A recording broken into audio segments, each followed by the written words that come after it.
everything that I knew no longer existed. And the water's coming in rapidly. It just happened like that. Something calm comes over me. I believe I connected with God and that I'm here living an illusion. It's dark. I'm going to fucking do this. I chose to be here. I chose my parents. It was almost like being in a womb, like a rebirth for me. Welcome, everyone, to Our Sliver of Time. Today we have a very special guest, Jamie Gorrono, who has had a near-death experience. We're going to go over that. And of course, as always, we're going to have a bunch of follow-up questions. But first and foremost, Jamie, thank you so much for coming on. Thank you. I'm excited. I've never had so much fun researching the guest. I got to watch a comedy set and everything else. Maybe we could touch upon it later. Uh-huh. So you've had a near-death experience. What exactly led up to this near-death experience, and how long ago did it happen? Okay. So my experience happened October 28th of 2020 or 2023. Just to give it some perspective, because I was just talking with Dave and I've taken a year not to really talk about it because I really want to be able to incorporate things leading up to it and things happening after it. And let's just say I grew up in a small town in Colorado, and I grew up with the mentality from my parents that, life's kind of a bitch. It's hard. So just get used to it. And so based on that, a lot of things in my life I made hard. Like I prided myself on pounding a square peg in a round hole. Like I just thought I was a complete badass for doing that. And so that just kind of looking back, it was always about finding what I could find with resistance and then pushing through it and then being like, oh my God, I'm really being successful at life. Jump forward. Um, a transformation started to take place for me spiritually approximately 10 years ago. However, slowly but surely, this took place a year ago. So what had happened is it's October. I'm in Colorado. It has not snowed yet in the lower country, which is where I live. It was raining. I got up at 3:30 in the morning because I was going to drive over a mountain range to watch my youngest daughter play volleyball. She played high school volleyball. And I was being cheap and I didn't want to spend the night in the hotel, to be absolutely honest. And so I'm like, I'm going to get up at 3:30 and I'm going to go to this game. And so I did. I woke up, I was feeling good. I hopped in my mother's vehicle. So my mom had a fairly new SUV. So that's important. And I took her SUV, new tires, all-wheel drive type of thing. And as I start heading out of town, it starts to kind of flicker, snow flurries. And I'm like, huh, I didn't think anything of it. And the more that I drive, the heavier the snow gets. And there is a part of me that said, this might not be the best time to go. Now, the ego, the hard part of me was, hell no, I can make it. I'm going to be fine. No one's going to tell me not to go. And if I just go nice and slow, then I'm going to get there. I also thought to myself, as I told her, my daughter, I was going to be there and I'm going to freaking hold up to that. Now, I painted the picture that at the time that it was important for me to hold that agreement with her. But as I look back now, it was more about my ego. It was my ego saying, no matter, even if my gut tells me that something's not right, I'm going to do whatever the hell I want to do. And I want my daughter to believe that I'm a good mother. So, I mean, just kind of some overview. So I'm driving to this town called Gunnison. It's in the mountains. And it takes me 2.5 hours to get there. And usually it's about an hour. And so that kind of goes to tell you that the roads weren't good. And I stopped to get gas and it was coming down extremely hard. Right now it's about 5 in the morning. I probably already have about 6 inches of snow, 6 to 8 inches of snow. I stopped to get gas and I was only about at a quarter a tank, but something said you should stop for a full tank. And a gentleman walked over to me and which I thought was very random and said, hey, where are you headed? And I told him I was going over the mountain range. And he's like, do you have chains? And I said, no. He goes, is that all-wheel drive? And I said, yeah. He goes, you ought to be careful. And I'm like, yeah, I'm going to be careful. And he walked away. Another hint from my guides, right? Just to really take a look at this. Some stranger walks up to me and warns me. Nope. Hard ass Jamie gets in the car.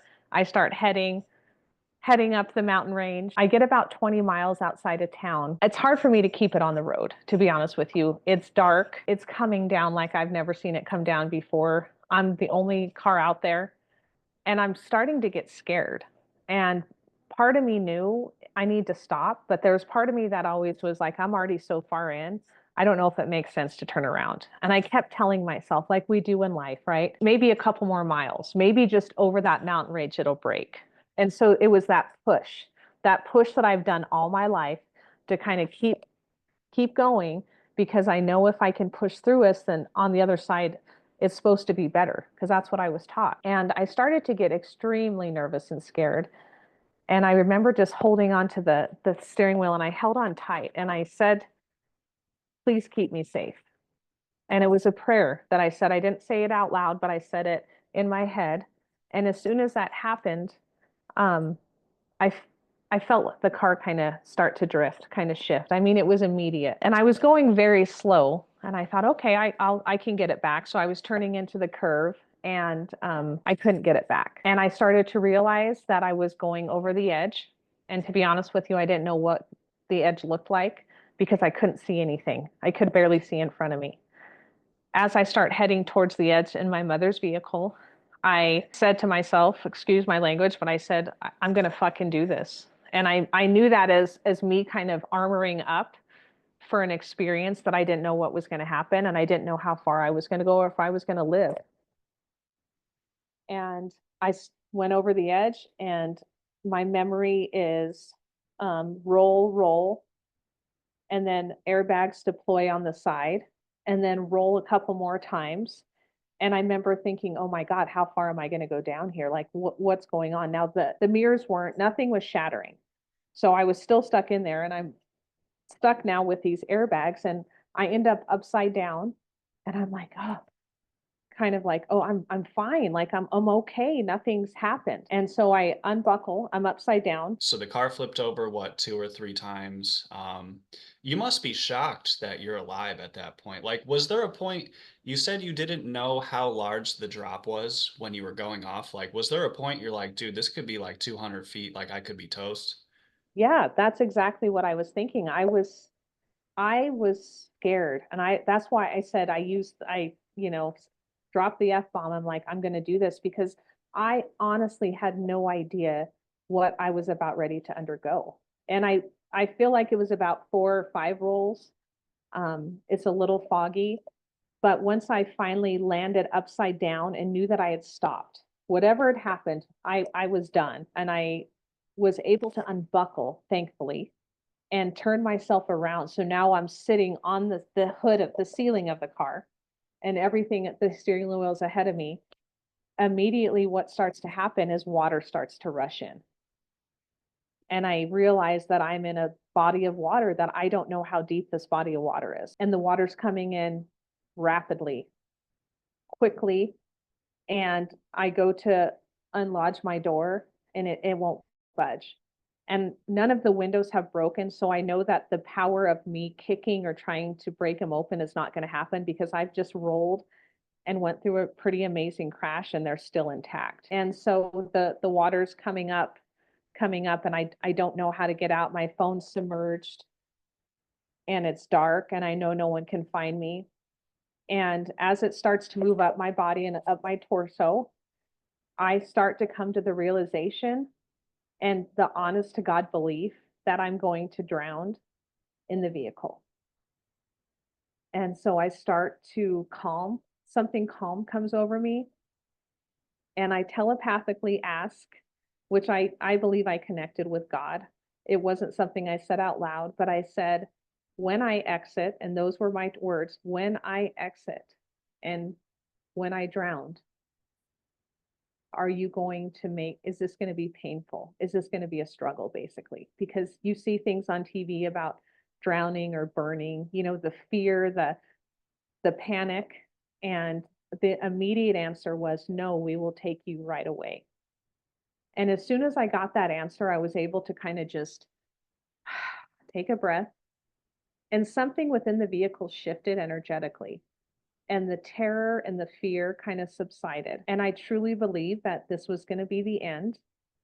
And so I just spent some time sitting there. And then what I started to get was kind of a video, or like a film strip that I was seeing in my head. Mainly the film strip was of my 2 daughters. So I have 2 adult daughters now, 19 or 20 and 18.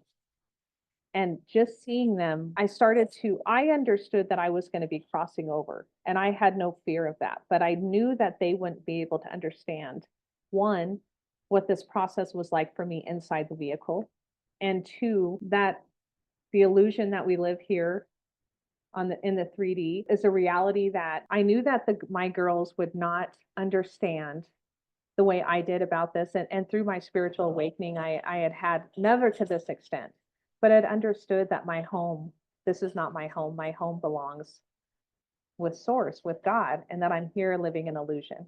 And so that doesn't scare me to go on to something different, but I knew that they would not understand that. And as I start kind of thinking about these things, I get the understanding, and I don't know how else to explain that, but I had the understanding that I was given a choice. And the choice is, are you ready to go, or do you want to stay? And I remember thinking about that and then saying telepathically, I need to stay. The kids need me. And once I made that decision, the next question I said was, but I don't know how to get out of here.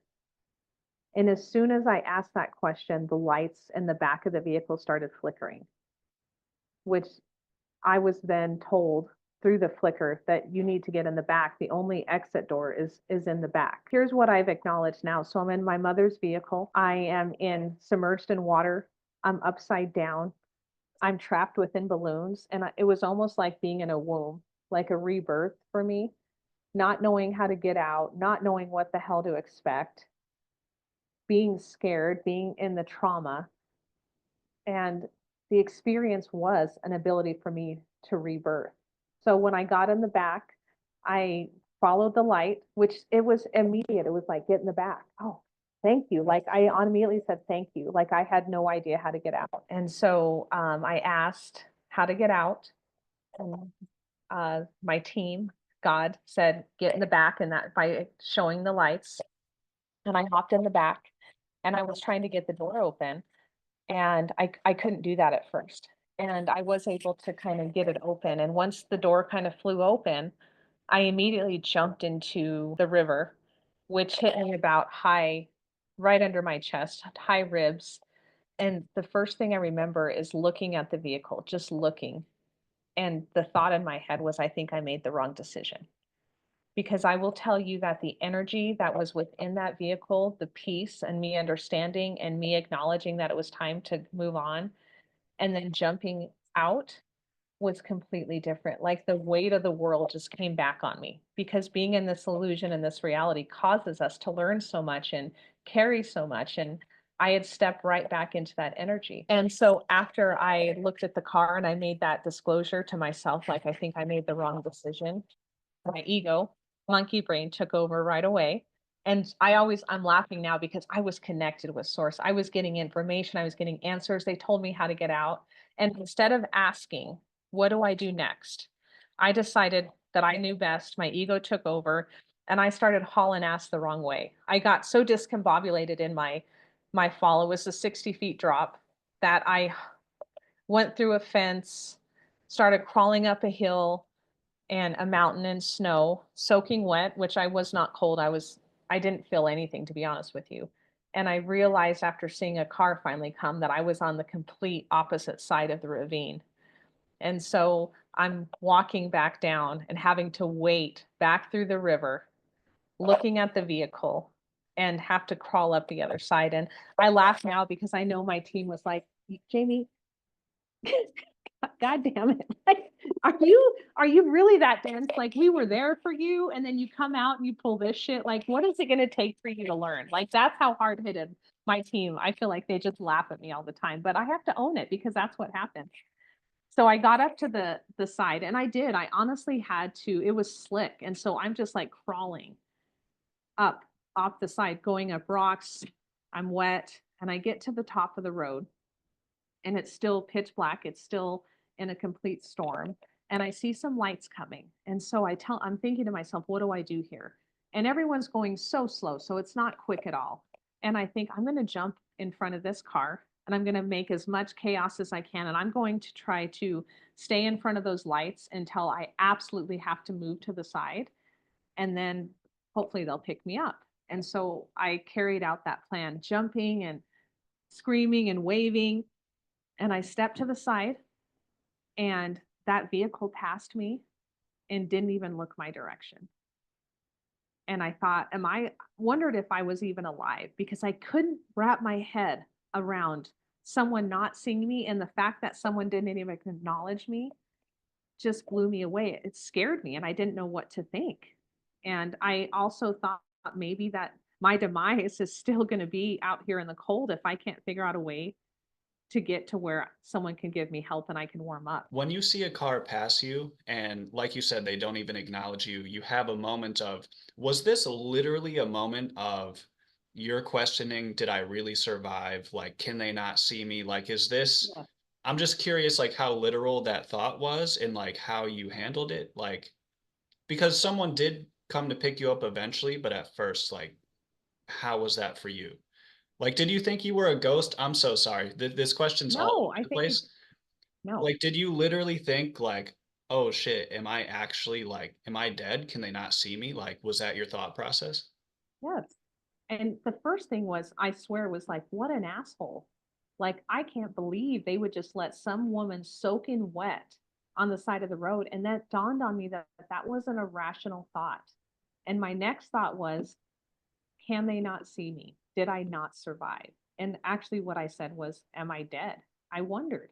Like, I honestly wondered because it did not make sense. They wouldn't even look my direction. So, yes, that's honestly how I felt. And then the thoughts of, just processing. You're just so in the moment. You're processing, maybe I'm not meant to survive, or I don't know what's going to happen. And if this didn't happen, how do I make something else happen? And I remember just standing on the side of the road, basically being in full surrender, like I was in the vehicle, and just being open to whatever was going to happen.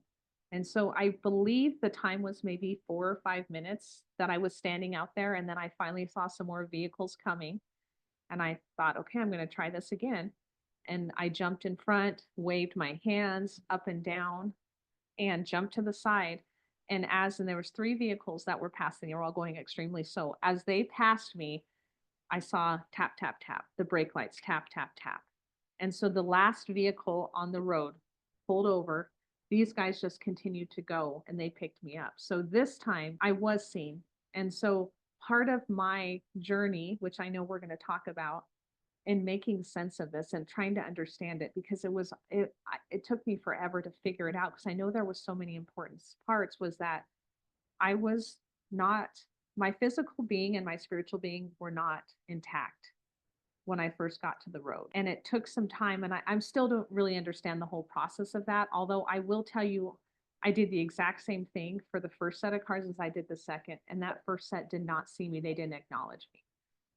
And so there is a part in trauma, or in deciding, when you're teetering on that near death, that I think you part, and that my spirit was at the top, but my body hadn't made it there yet. So you think that literally it was your spirit body that went for the first car, that Mhm. potentially you physically literally weren't even there. But like in a moment of high intensity, like you were kind of getting ahead of yourself so much that you think it was only your spirit body that was trying to wave down the first car, and that's why Yes. they didn't see you?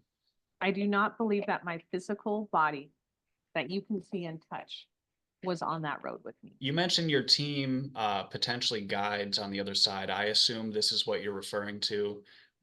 Life being kind of like an illusion. I'm just curious if you want to go deep real quick, Sure. what do you think this life is? Like when you think of your own mortality, obviously you've had this experience, it's going to happen to all of us. There's a 100% death rate, which is what gives me comfort, right? To say, well, it's every single organism that has ever lived that will die. Um, where do you think you were before you were born? Do you have any ideas as to where you go back? Like, do you think your team is waiting for you? Like, I'm just curious what your take is. No, I love this. And I don't know that I'm right. I just want to throw that out there. I know what my truth is. And so I'm happy to share that with you, because I think that's important for us all to have these conversations. So in this reality, this 3D reality, I made a choice. Uh, to come down here and to learn lessons, to have a journey, to have a soul path. During this time, you know, I will have brought other experiences because I do believe that have multiple timelines that are going all the time. And so as a spirit, as an entity, an essence, I am memorizing and I am holding on to experiences that I've had in different timelines. And so I am here right now for this experience. And so my team to me is going to be God, which by the way, I didn't even until a year ago, I didn't even like the word God. It scared me. I was uncomfortable with it. And now I understand it a little bit more. And so I'm very comfortable in having that conversation. But there's angels, there's guides, there's loved ones that have passed. There's this beautiful entity, this source of people that are here to support us. And so if we're able to tap into that and basically become in alignment with our true selves and who we are, then that makes it so much easier to tap into the higher self, which is also us, and lead us in this path to grow as much as possible and to affect others in their growth. So my job here is to heal and to love and show compassion. That's truly what I believe I'm here to do. And that includes for myself.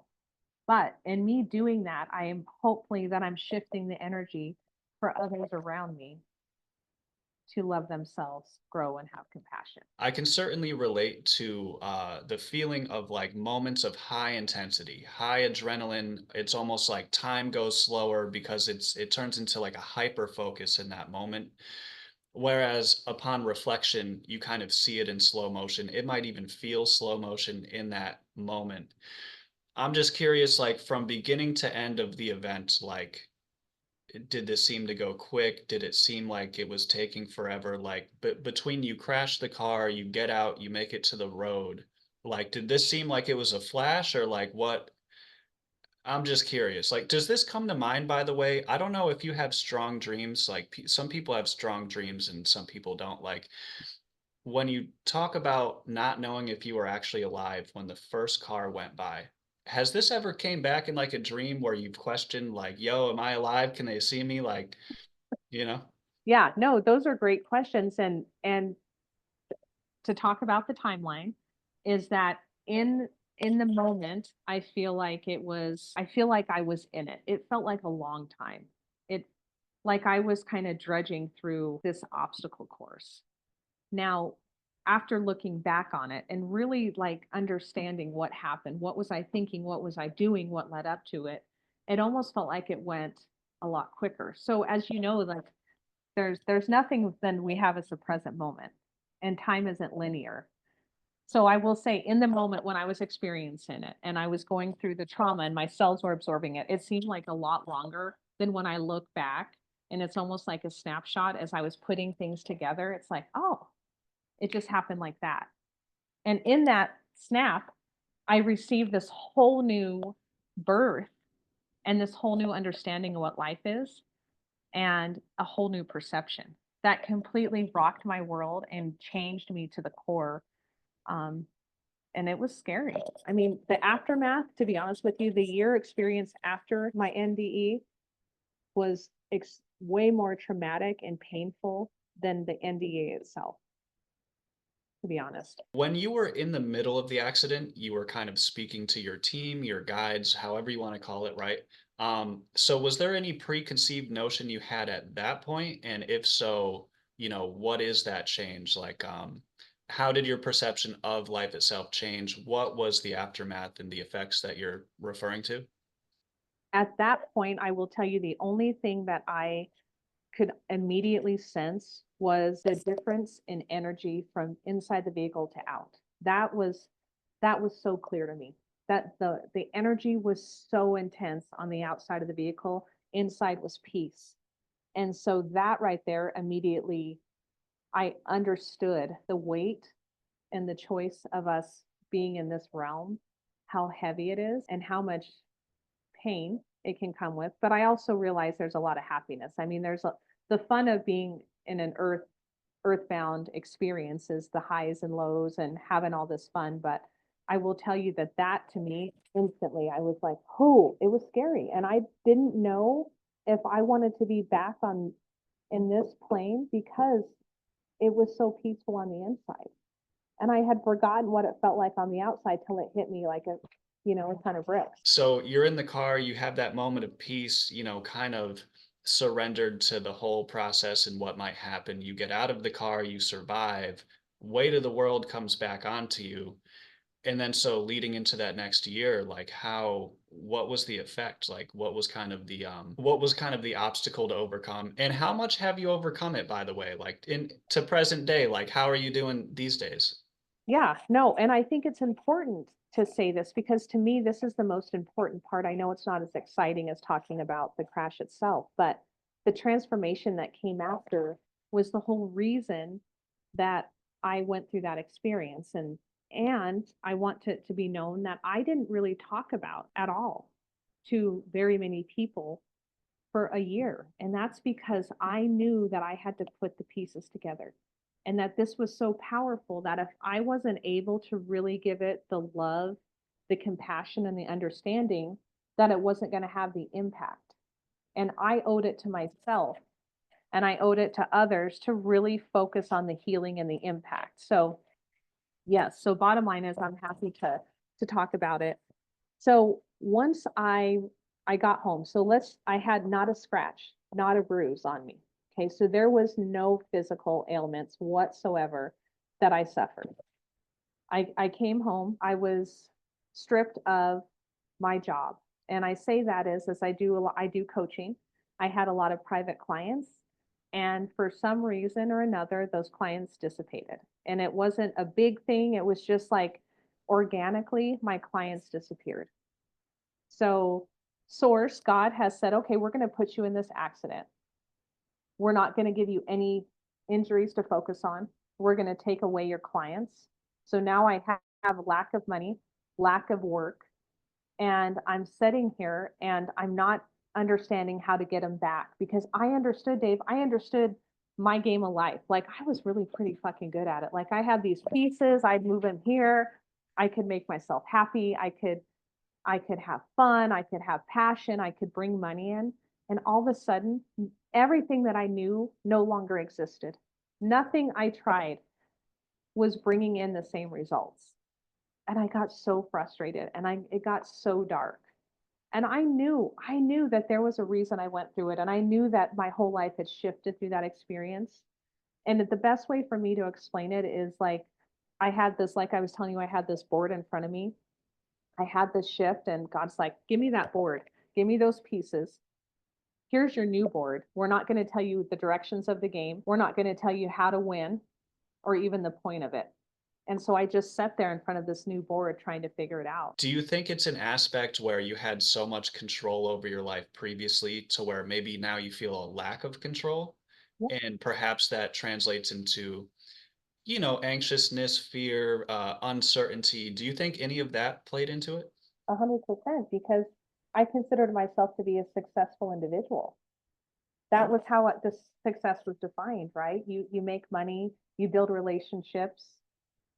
What this 3D teaches us to do, you own a home, and all of a sudden the things that I had before were no longer. And I was physically the same person, but at a core level, my whole foundation had crumbled.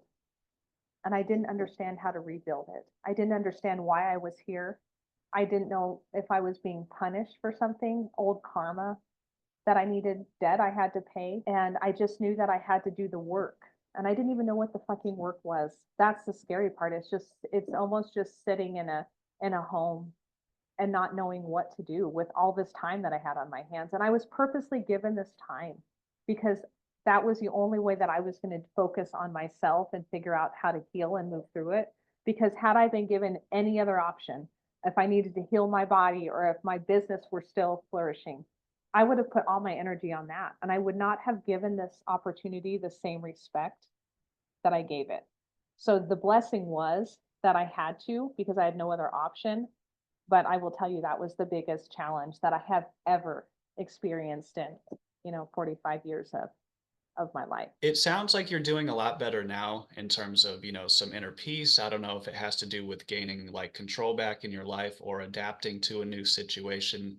Um, any particular methods that you've used to help you kind of reintegrate back into everyday life? Like what has kind of been your process with the whole thing? Oh my God, I'm so glad that you asked that because I think we were just on the same wavelength. So, what I did learn in my solitude, I will tell you that something that happened very quickly is my relationships completely dissolved. So, that was another thing that happened. Lost my business, no injuries, relationships dissolved. And so, how that happened was that and I describe it as being numb. I no longer wanted or had the energy or required interaction from people outside of me. I just didn't want to deal with it. And so I didn't put the effort in. I also started to realize so quickly how much I depended on outside validation to reinforce who I believed I was. I mean, that became so freaking clear. And so as I spent so much time by myself, I pulled away from groups, I pulled away from businessing, networking, everything. I started to understand and I got really good at alchemizing energy. And so what I mean by that is the process of doing some shadow work, which to me is defined as I'm having a feeling that's not in alignment with who I am. So I'm feeling anxious, I'm feeling sad, I'm feeling upset, nervous. And so I realized that whatever belief is behind this is not in alignment with who I am. And right now I am just shaving off, getting rid of, peeling that onion. I mean, I'm peeling it off as quick as I can.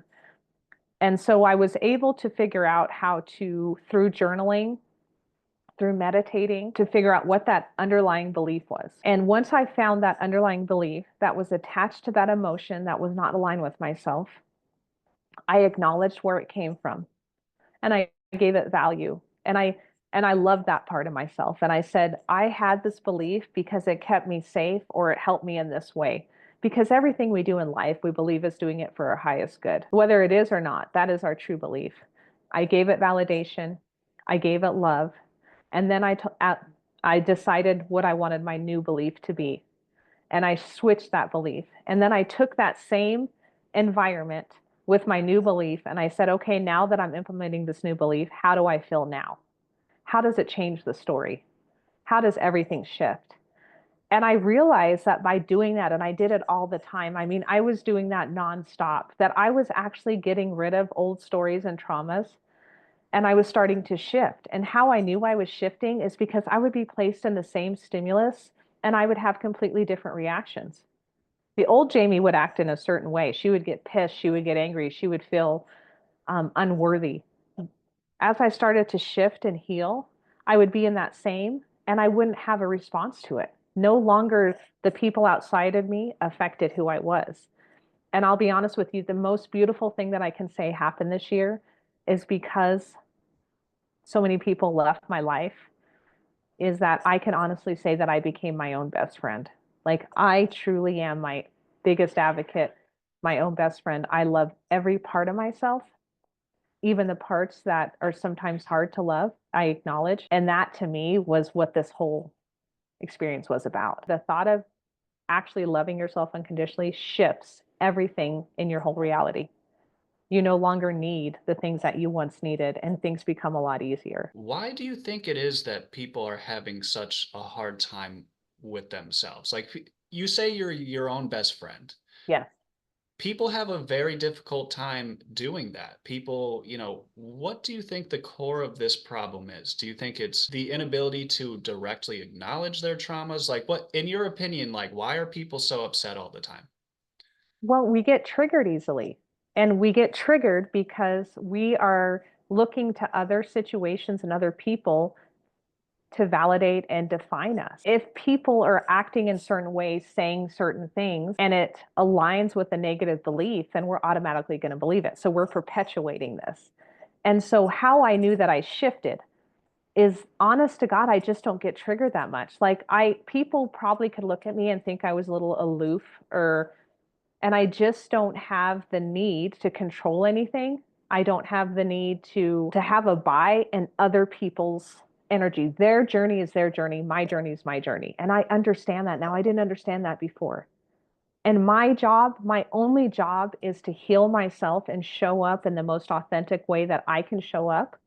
And when I'm doing that, then I know that I'm doing all that I can in the moment.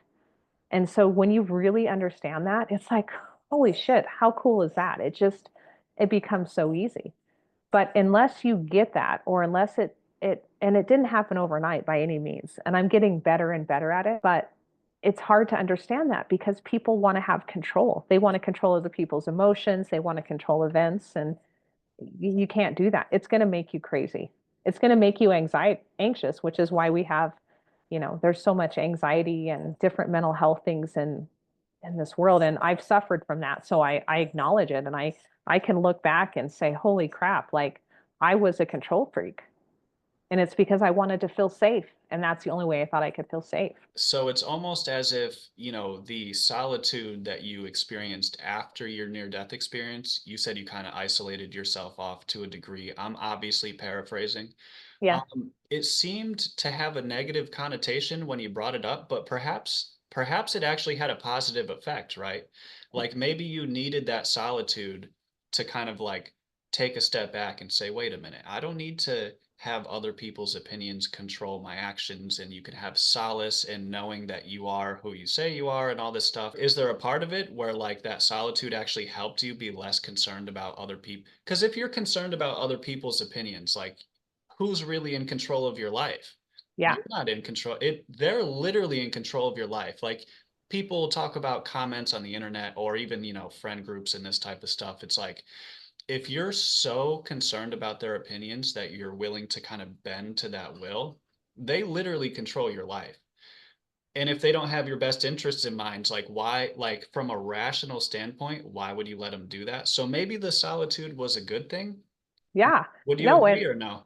100%. I love how you said perhaps, because I'm like, perhaps God pushed me off a cliff because I needed to wake up.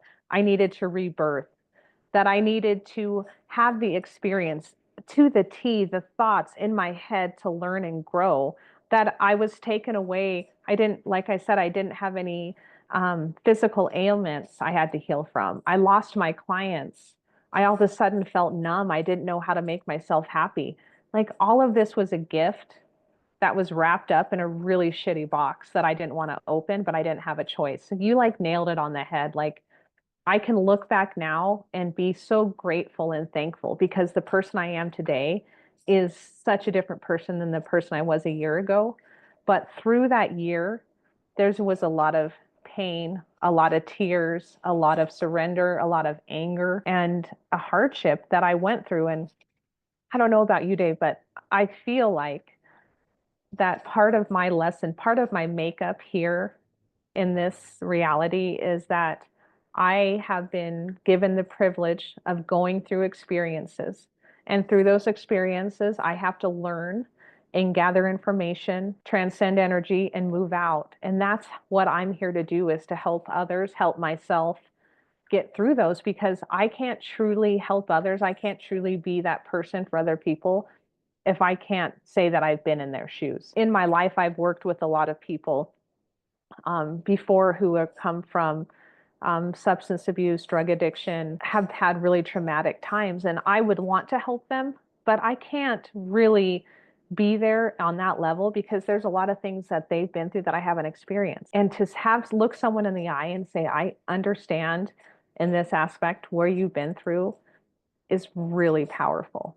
And those are the people that that I'm talking to today, and that I want to just let people know that I get what it feels like to be numb. I get what it feels like not to love yourself. I get what it feels like to look at other people, to try to be the best mother, the best worker, the best husband, excuse me, the best wife that you can be, and it never be enough. And I get what it feels like to try to make your life so fucking hard because you feel more privilege, more gratitude if you push through the barriers instead of allowing yourself to be in compassion and love and really focus on bringing inner peace and alignment, just being who you are.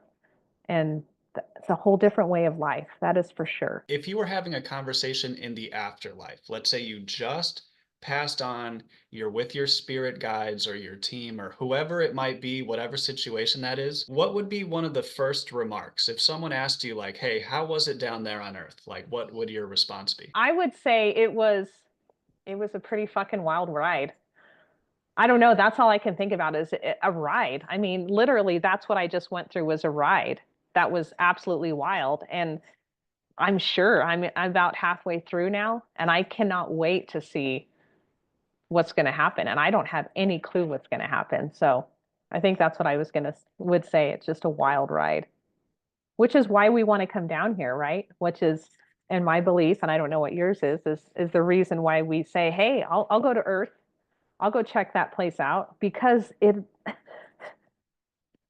emotions that we go through, that's different. This is a different feeling than it was in that vehicle, than it is being in a different, the peace and with source. It's night and day. The emotions are so intense. And I think that's part of the reason why we chose to come down here. I cannot stop pondering like the mysteries of existence. So like I love that you're willing to speculate a little bit. That's Hmm. really the whole reason I started this. I can't get enough. So you do use the word choose. So you think we consciously choose to come here? I do. Do you think if we choose to come here and there's, 2 million species on the planet, are you under the impression you've done this before potentially? Yes.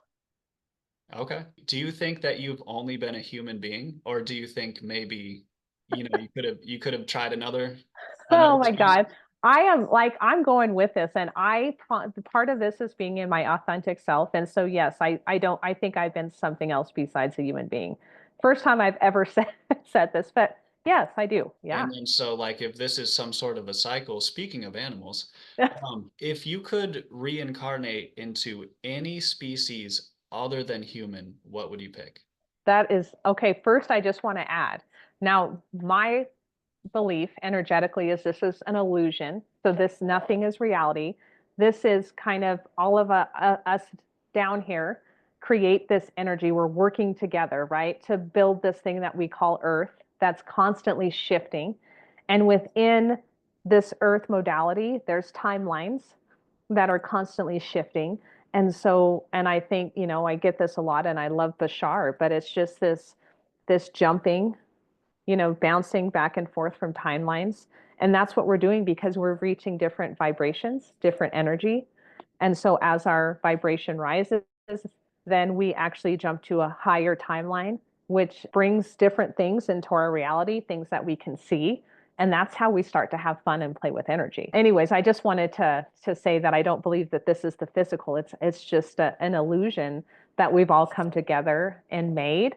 And when you start to think about it in that way, it kind of gets fun because you're like, oh shit, like I'm kind of participating in this. Like I could be up here like pretending like at the game controller. I'm not much of a gamer, but looking at and being like, how do I want Jamie to move? What do I want her reality to look like? It's like, how do I shift my energy, my thoughts, my beliefs, my perceptions?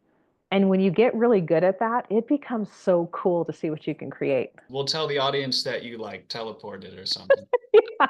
All right. Cool. Okay. Let's see. There we go. So which animal would you be if Oh. if you reincarnate? An animal. Gosh, this is gonna. I'm kind of embarrassed by this. I love my. I have cats. Okay, those cats. They are an intuitive. They are treated real well. They sleep all day. They get fed really nice. And I think I'd be a cat. And if I were going to be a cat, I'd be my damn cat because that cat's living high on the hog. It's a good life. Oh, that's sick.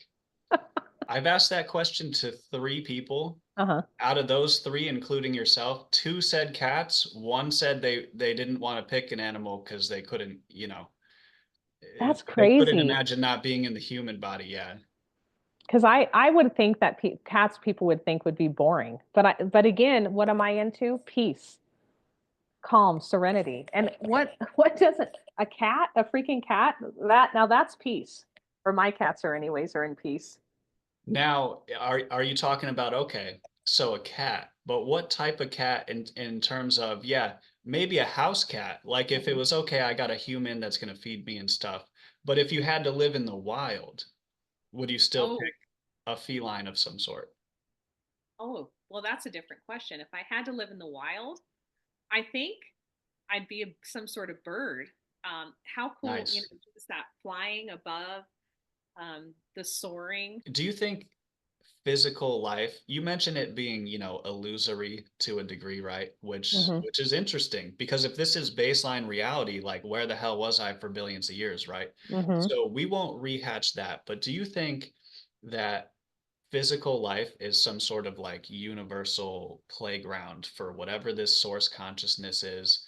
Some people make the argument, why would God allow all this bad stuff? It's like, look, kids get hurt at the playground, man. Like, do you think there's a part of it where it's like, hey, like, here's a creation, do with it what you will, like, figure it out?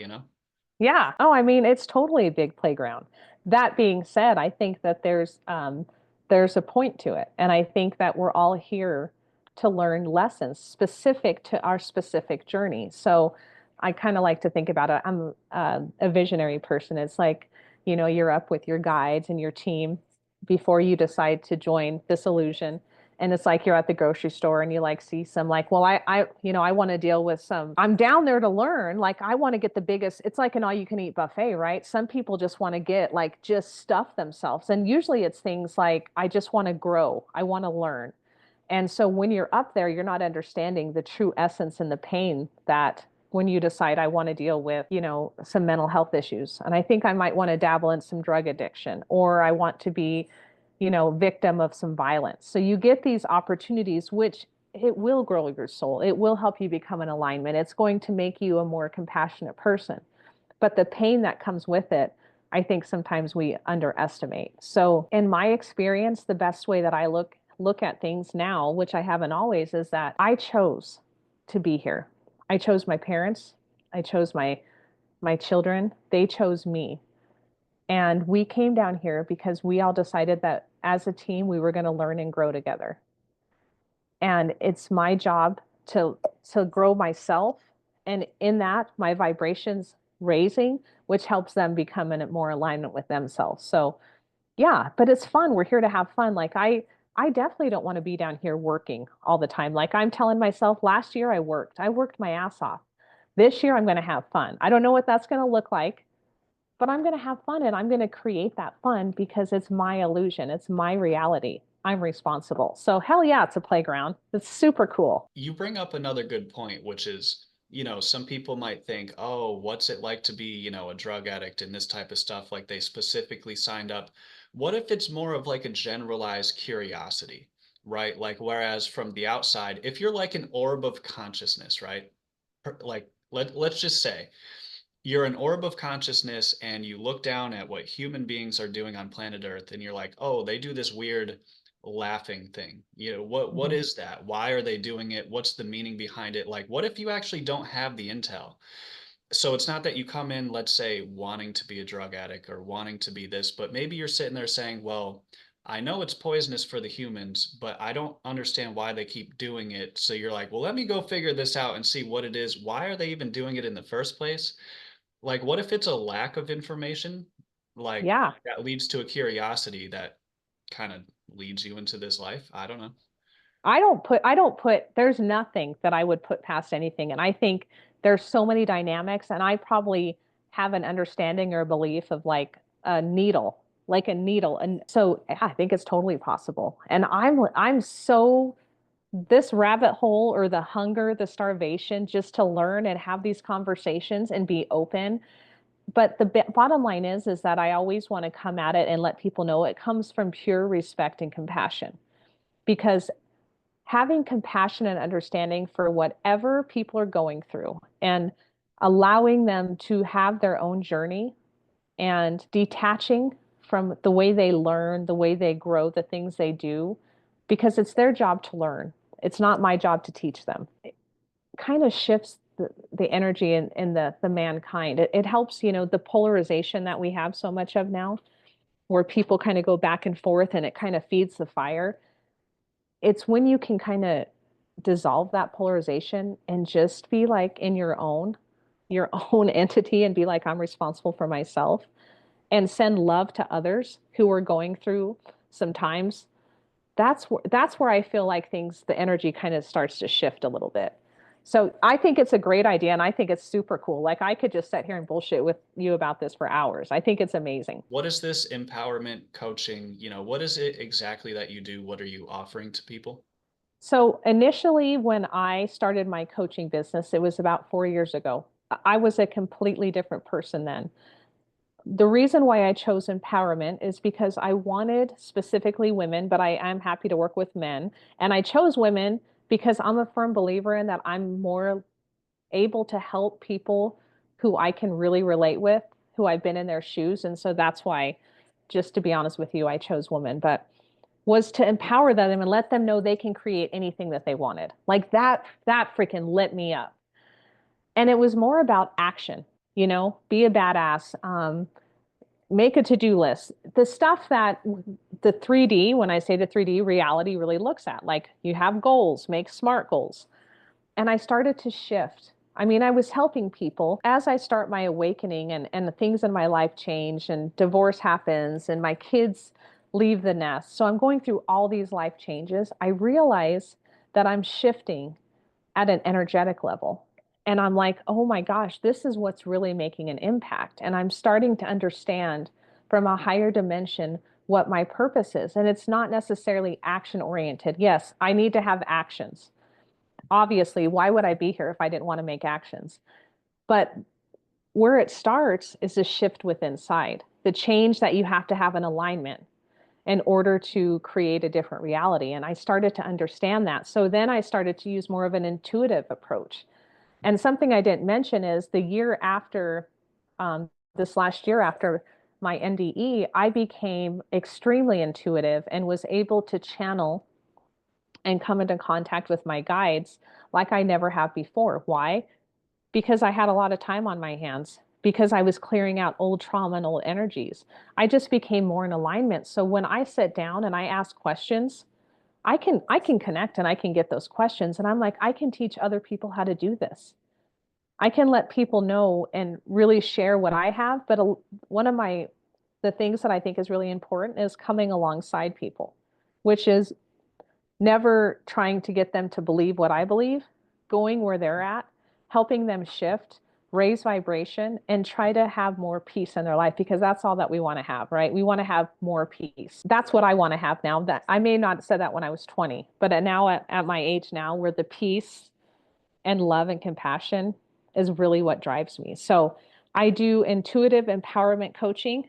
So basically, I help people learn how to alchemize their own energy. I know how to do that through my process step by step, and I help them make that shift. So as they're coming into these feelings and emotions that don't serve them, then let's figure out how to shift that energy quickly so that way you can move past it and you can start creating the life that you've always wanted to have.